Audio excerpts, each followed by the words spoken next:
5-6 గ్రామాల ప్రజలకు సంబంధించి ఈ కోదాడ NH65 జాతీయ రహదారి వద్ద అండర్ పాస్ లేకపోవడంతో గతంలో ఏదైతే NH65 రోడ్డు నిర్మాణం జరిగినప్పటి నుంచి కూడా మా గ్రామ ప్రజలు, సర్పంచులు, అందరూ ప్రజాప్రతినిధులు, మా గ్రామాలకు సంబంధించినటువంటి ప్రజాప్రతినిధులు ఇక్కడ అండర్ పాస్ నిర్మించాలి, ప్రజల ప్రాణాలకు రక్షణ కల్పించాలని చెప్పేసి అనేక సార్లు అనేక రూపాల్లో కూడా మరి ధర్నాలు నిర్వహించి నిరసన తెలపడం జరిగింది.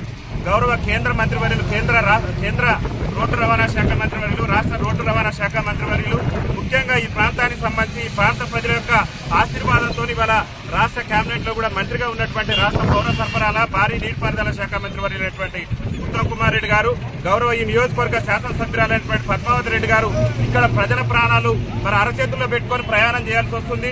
మా రామాపురం గ్రామానికి సంబంధించి వేలాది మంది విద్యార్థులు చదువుకునేటటువంటి ఒక ఇంజనీరింగ్ కళాశాల కూడా మా గ్రామాల్లో ఉంది. వాళ్ళ కళాశాలకి వెళ్లాలన్నా కానీ రోడ్డు దాటే వెళ్లాల్సినటువంటి అవసరం ఉన్నది. ఇక్కడ అనేక మంది మా గ్రామస్తులే కాకుండా ఇతర గ్రామాల ప్రజలు కూడా యాక్సిడెంట్ రూపంలో ప్రమాదానికి గురి వారి ప్రాణాలు కూడా కోల్పోయారు. కాబట్టి గౌరవ ఎమ్మెల్యే గారు, గౌరవ మంత్రి గారు చొరవ చూపాలి. ఎందుకంటే వాళ్ళే కేంద్ర మంత్రి దృష్టికి తీసుకెళ్లాలి. అదేవిధంగా ఈ రాష్ట్ర మంత్రిగా ఎవరైతే రవాణా శాఖ మంత్రి, రోడ్డు రవాణా మంత్రిగా ఉన్నటువంటి కోమటిరెడ్డి వెంకటరెడ్డి గారు కూడా మరి యొక్క బైపాస్ ప్రాణాలు కాపాడాలని చెప్పేసి ఆయన అనేక ప్రాంతాల్లో కూడా అండర్ పాస్ నిర్మాణం కోసం వారు కృషి చేస్తున్నారు. వారి కృషిని మేము అభినందిస్తున్నాం.